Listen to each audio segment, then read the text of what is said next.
Hey, what is up, my fellow peeps and peepettes? This is your unprofessional tour reviewer, Red is Power, and I'm back at the Spotlight reviewing station to bring you the San Diego Comic-Con 2019 exclusive from Neca's booth, the Teenage Mutant Ninja Turtles 1990 movie film, the Capture Splinter box set. Whew. That's a lot to say, and I'm sure I butchered that pretty bad, but I'm gonna keep going on. Let's go! Here we go, taking a look at the packaging as partake of every single video review on this channel. And there's nothing really to show up close in your face except for maybe the symbol right there. So let's just, let's proceed on. So it does have some nice stitching to it. As you can see, all the detail coming from what seems to be like the mask of the foot soldier with the bandana on the top of their head with the symbol upon their brow, right? Not much else to say about this box here because it is pretty plain. Unless you turn it to this side here, you can see Splinter peeking out right there. It says Teenage Mutant Ninja Turtles right there.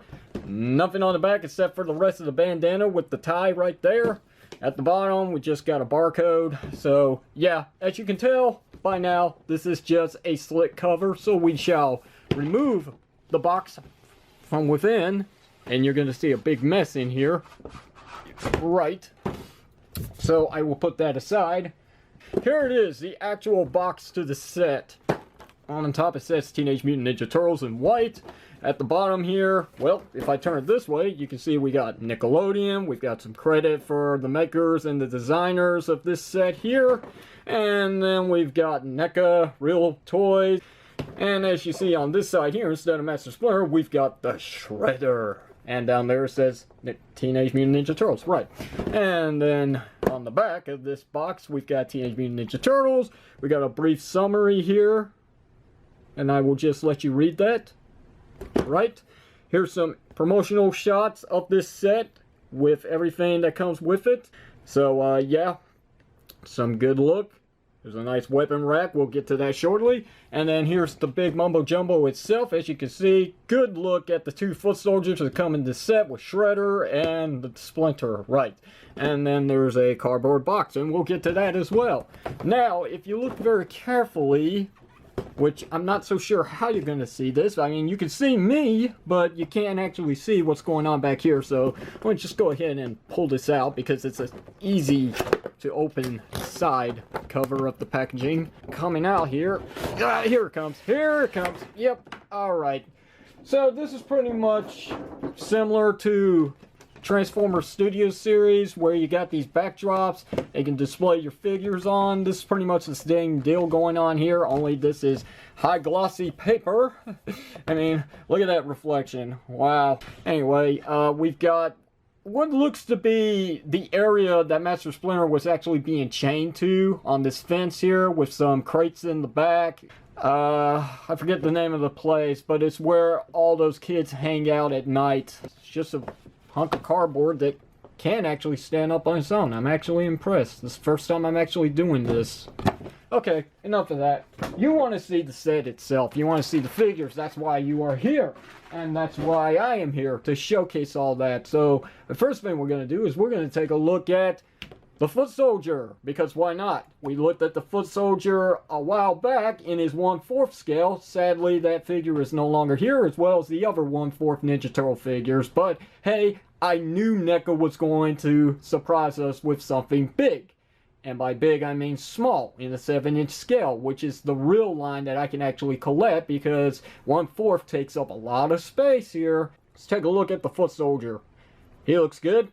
But there really isn't that much to talk about here because I went through the full details about this figure in this 1/4 scale video review, and it's pretty much as identical as that figure. The only real difference is that the back of his bandana here is actually plastic now rather than being soft goods, and it can articulate. So there's that. But everything else about the foot soldier is, like I said, identical. There really isn't anything to discuss about this figure. The detail on it is pretty good. You know, it's on par with the 1/4 scale figure, just scaled down to 7 inches, which, that's awesome. I like that. You can see all the wrinkles, and there's the elastic waistband where you can strap some weapons and on the go, basically, if that's what you want to do for the foot soldier. Pretty cool. Alright, so I guess we can go through the articulation on the guy, but it's, again, pretty much one and the same. We have a ball joint at the head, a ball joint at the neck, so you can get a lot of movement, and then you've got your standard hinge joint for inward and outward movement at the shoulders here, which you can only get about so much, maybe that much. I mean, you could probably get it a little higher, but I wouldn't risk it. So yeah, there's your inward and outward movement. You do have a swivel cut as well, so you can get a full 360 rotation at the shoulders. A swivel cut above the elbow section, double jointed elbows that does get a little more than 90 degrees of bend depending on which way you've got the wrists rotated. We also have a swivel cut at the wrist. We've got a hinge joint for inward and outward movement at the hands, though this one's pretty tight since I haven't really messed around with it. Anyway, we do also have a swivel cut at the waist section. It does look like it can also move up and down a little bit like an ab crunch. I don't think it's going to do any more than this, is what I'm trying to say. Right, so anyway, the legs, they do have some great articulation with this much kicking forward at the hips and that much going back. And I'm sure you can probably get a little bit more. Wait a minute. Wait. Ha-ha! There it is. There's your full-on JCVD split. So there's your seal quality, people. Enjoy it. So we do have a thigh swivel cut at the hip section on the foot soldier. He also sports double jointed knees, which you can get the top one to bend no problem. The bottom takes a little bit of forcing, but I have worked with it for a little bit, so it is getting much better now. And there's a hinge joint for up and down movement at the feet, which also does include a very lovely ankle rocker pivot. Yay! As for accessories with the foot soldier, it's pretty much one and the same with the 1/4 scale figure, so I'm just going to showcase what he's got in his hand already, which happens to be a very lovely sword. It's got some nice silver paint for the blade and the hilt guard, and the bottom base is basically just painted up in black for the handle. The other foot soldier that I've got here is pretty much one and the same, so there's nothing to really go through the detail except for his weapon of choice, which happens to be a bow staff, and it's just pretty much a long stick with no detail on it, decked out in black paint. And here's a good look at the two foot soldiers of this set, standing side by side each other, even if this one is squatting down. Now, the foot soldiers didn't just come with weapons, they also have interchangeable hands, which I love to keep all the extra hands that this set comes with inside the cardboard box, which is a little bit of a drawback. I thought this would actually be done in hard plastic on the final release, but hey, whatever. It does have some nice detail on it. If I flip it this way, you can actually see what it says right here, and it does have Neca's logo right there. But overall, it's just one very nice glossy cardboard box. Very shiny. And as for extra accessories that the foot soldiers come with, they do have at least one interchangeable bandana, which is simple as 1, 2, 3. Now, originally packaged, the foot soldiers would only have one set of balled up fists. And as you can see, we got some very nice detail on both of them. Very cool, very sharp, as a matter of fact, very pointy. The foot soldiers also come with one set of open palms, as you can see, very nicely splayed, nice details, nice wrinkles, and again, these armor bits are pretty pointy, so be very careful there. Other accessories include a wired nunchuck set, a chained version of the nunchucks with little spikes at the bottom, a tonfa stick, a pair of sais, and a very cool looking axe. Which, of course, this set also includes a very nice rack for your weapons, which is made out of a very hard plastic material. And we do have 6 racks in total where you can actually take these weapons and put them anywhere you like, wherever they will stay. Sometimes you have to fiddle around with the ones that don't look like they can actually stay up there. So like the tonfa has to stick out. Nunchucks have to sit that way. Let's try this one here. There you go. There's your weapon storage. And the more weapons you have, the more you can stack this up. And it would look very nice. Next figure that you get out of this pack is the Shredder. And as you can see, it is a very nice 7-inch scale representation of the 1/4 scale figure that just got released a couple of months ago. So let's take a good look at this figure. Up close in your face, and where I want to start off with is the face. Look at that fine detail. It is definitely very much representative to the actual likeness of the Shredder from the movie. As you can see, The helmet is 100% accurate, so is the mask. And I'll go ahead and demonstrate this little piece here. It does actually remove itself, so you can actually get a really good likeness, or a good look at the likeness of the actor underneath who played the Shredder, or should I say Oroku Saki, who does have the scarrings from Master Splinter way back when. Very cool. And of course the mask can actually be clipped back into place underneath the helmet. And as you can see, there we go. Shredder is back to himself the way he comes in the packaging. Very nice. One little gripe that I've got against this is that the mask does move around way too much because of the way that these clips are actually designed, which I'll go ahead and remove and show again. You've got these little holes right here where you've got these little tabs right there that don't really fit too well inside the holes, so sadly it keeps this from actually staying in place. I'm sure if you took a little time, you might be able to get it to stay in place, but my set, as you can see, it just keeps wanting to move up and down, so every now and then when I go about messing with the figure's head, I have to reset the position of where this mouth guard is, because it just, like I said, doesn't stay in place.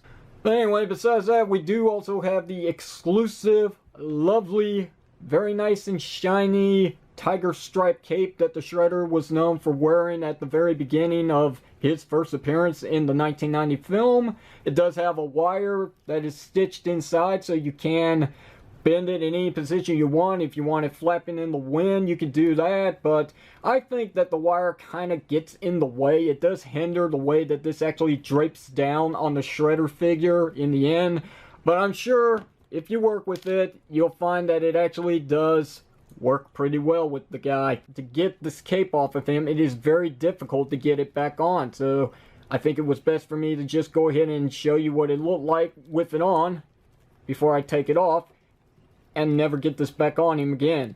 So unclipping it, you can actually remove the cape, and I will show you what the stitching of it looks like on the inside. It does look a little cheap this way, but I understand why it is.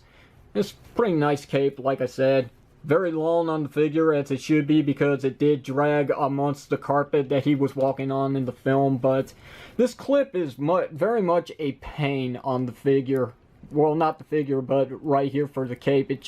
You can actually get this clip to go in a lot easier without any force of trying to get it around the figure's neck. It would have been nice if I could actually pop off the Shredder's head and put it on then, but sadly, I haven't been able to remove his head, and I don't think you can, so it's a real challenge to get this to wrap around his neck and clip it into place, but whatever. It's still a nice looking cape, very shiny. I wonder if this is actually going to hold up over time, because as you go about messing with this looks like the kind of material that would actually kind of start ripping off, if you know what I mean, but hopefully it won't come to that. And here's a little accessory that the Shredder comes with, which you do have the option to put in the elastic band that's around his waist. This little pocket knife here, as he tried to use on Master Splinter at the end of the film before he got dropped off the building and into a dumpster. So it's nice that it does come with an actual little pouch for the knife to go in, but I can't get it to go in all the way, because if I did try to do that, chances are I might break the blade off, because it is a very tight connection. Shredder also comes with his signature stick of murder death with two metal pieces at the end that are very pointy and very sharp, so be careful, kiddies. But since I do have some gripping hands on the figure already, we can just slide it in like so and get a good look at Shredder holding his weapon, with his other hand holding his very lovely claws of murder death. And honestly, telling the truth, the presence of this figure right now, just holding his weapons in hand, is very much intimidating.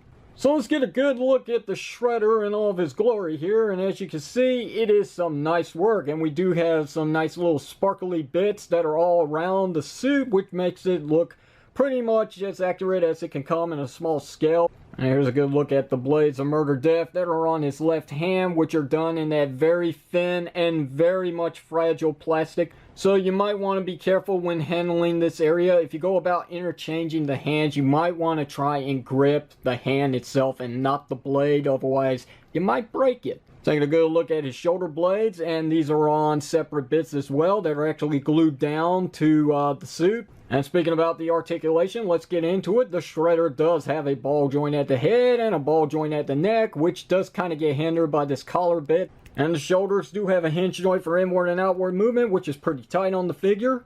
You also have a swivel cut at the shoulder that can allow a full 360 rotation, though it is a little bit of a challenge to get around the shoulder blade, but it can be done. And then you got that swivel cut above the elbow section, in which the elbow section does have a double joint, and if you swivel the wrists around, you can get a little bit more than 9 degrees of bend. There's swivel cut around the hand section, with the wrists also having an inward and outward movement as well. Just like the foot soldiers, the Shredder does have a ball joint at the waist section, and the legs are universally jointed with this much kicking forward at the hips and that much going back. And the Shredder can pull off a full JCVD split, so once again, there's your still quality. Now, unlike the foot soldiers, I for the life of me cannot get the swivel cut at the hips to actually work. They are very tight, very scary to move, so I'm not going to bother with it. It is there, it just doesn't want to work on my set. And the Shredder does have double jointed knees, which again is very easy to move at the top and a little bit of a challenge to move at the bottom. So you might want to be a little careful when messing around with this at first. And then you got your standard hinge joint for up and down movement at the feet, which also does include a very lovely ankle rocker pivot. There's one thing that I forgot to point out on the figure, and that is every single bit of his gauntlets of the blades and down here at the bottom of his shin guards is made out of a very soft rubber material, so you shouldn't have to worry about this breaking off. But this, again, is very hard plastic, so you might want to be careful. And yes, just like the foot soldiers, the Shredder does come with interchangeable hands, as I did mention. So we got some open palm hands, with the right hand being just a bare hand, and the left hand having that very nice claws of murder death there. And the figure would be originally packaged with some balled up fists, with one of them being for the right and one of them being on the left, because it's indicated with the claws of murder death. Finally, the last figure we need to take a look at from this box set is Master Splinter, and this is our first representation of Master Splinter from Neca Toys. There is not a 1/4 scale figure at the time. So anyway, taking a good look at the figure up close in your face, and you can see the first thing that I want to point out is the signature detail, with his left ear being full and his right ear being slit in half. He's got a nice goatee at the bottom here, which is accurate to the puppet. Taking a good look at the paint job on his eyes, and I gotta say, it is a little bit sloppy on my release, with the right eye looking okay, but the left eye looks like it's a little bit missing at the bottom there. And he does have some black lining around his eyes to make it look like he's pretty tired, which of course, him hanging around on the fence all day will do that. Some nice texture going on here for the hairs, which is pretty good. As you can see, we can go all the way to the back here, and you can see where the cutoff is because of the articulation at the neck. Yes, he does have articulation. We'll get to that shortly. Master Splinter's Camino is pretty much banged up. As you can see, we got holes around it. There's a lot of weathering here at the bottom where it's really sticking out at the bottom. There's some holes at the back of it. So yeah, he's been taking a few hits by the foot soldiers. Master Splinter does have a set of shackles that are strapped around his arms. And as you can see, it is made out of real metal material here, but the rest of it is actually plastic with that little pin there. And if you wanted to, you can remove them. All you gotta do is just push the pin out of the hole, and be very careful because this is one bit of solid plastic and it could stress over time. But since this is my release and I don't trust it, I am not gonna try and attempt it. If you guys want to, more power to you. Now, the one thing that I do have to say is a little bit of a negative is the way that his rope is actually tied around his waist. It could be just a little smaller. It just really gets in the way, and it just does not look good. It looks ugly. Anyway, taking a look at the detail at the tail, and yes, it is on one of those bendable wires here, but the plastic around it is not very easy to work with, and it just likes to keep resetting itself in its original position. It does not really want to bend. With a little time and maybe a blow dryer, you could probably soften it up and get it to stay in position wherever you want, but as it is right now, it's just not working for me.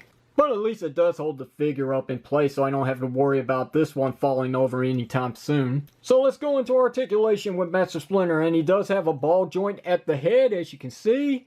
The shoulders are on hinges. They do move up and down just a little bit. And without the shackles, I'm sure you could get a full 360 rotation, but with the shackles on, it is kind of limited. It does have a swivel cut around the upper elbow section. And as far as I can tell, he does have double jointed elbows, or at least that's what it feels like. The figure also has a swivel cut at the hand with a hinge joint for inward and outward movement around the wrist section. There does appear to be a waist swivel cut in the figure. At the hip section, the legs do move up with this much kicking forward and that much going back. And yes, he does have some inward and outward movement, but I don't think you can possibly get, well, I'm going to try. This is actually my first attempt here, but I got this one moving, and I can't seem to get this one to move out anymore, so I wouldn't force it. We're just going to consider it non-pressed. Master Splinter does have actually some thigh swivel cuts, as you can see and hear. Figure sports single jointed knees, but they do get enough bend to make it look like they're double jointed. And then he's got a swivel cut at the bottom of his feet, and he does also have a hinge joint for up and down movement. He's also got some hinges at the very bottom of his toes, so you can get some up and down as well. And he also has some rotation as well that does kind of count as an ankle rocker pivot. Finally, let's take a look at the size comparisons that everybody's been wanting to see, and this is the 4 figures in the set compared to each other with our 4 incredible heroes in the half shell from last year's San Diego Comic-Con exclusive box set. This set is a win. It's a must-have for those who are huge Ninja Turtle collectors, especially if you enjoyed a 1990 film as much as I did in my childhood days. Because it's new, it hasn't been around that long, I'm sure the popularity of it is going to go up. The price is going to skyrocket. So if you want it, get it. If you don't want it and you just want to hold out because you can, then by all means just wait until they announce the GameStop exclusives. Because if history repeats itself, because that certainly seems to be the pattern when it comes to NECA toys, yes, these figures are going to be individually boxed. Except for the foot soldiers. Rumor has it right now that the foot soldiers from the 1990 film is going to be a 2-pack that will be coming around early next year. It's going to be a great way to army build on the foot soldiers, especially right now since the number count on the turtles is 4 compared to the 2 foot soldiers here. And then if you want to count Shredder, that's fine, but it's still not enough. And if you put Master Splinter with the 4 turtles, then it's definitely no competition. The foot soldiers and Shredder don't stand a chance. So anyway, this is a great set from NECA Toys, and it leads me to believe that we're going to see even more great 1990s Ninja Turtle goodies to come with next year's box exclusive for San Diego Comic-Con. If they decide to go that route a 3rd time. Chances are they will, unless they decide to move forward with Secret of the Ooze. But they did say that there are more 7-inch action figure goodies, especially 1/4 scale action figures coming from both the Secret of the Ooze and what we're standing at right now currently with the 1990 movie action figure line. So I look forward to seeing all that, even though now 7-inch is the way to go from me from this point forward. Anyway, that's going to do it from here. Questions or comments, you know what to do. Hit it down below in the comment section of the video. If you like today's video review, hit the thumbs up button. Don't forget to give me a sub up. If you didn't like it, hit the thumbs down. Don't forget to throw in the towel. And until then, my friends, this is the unprofessional toy reviewer, Res Power, sign off by saying when the opportunity persists, don't give up on your dreams, seize the moment, and thank you for watching.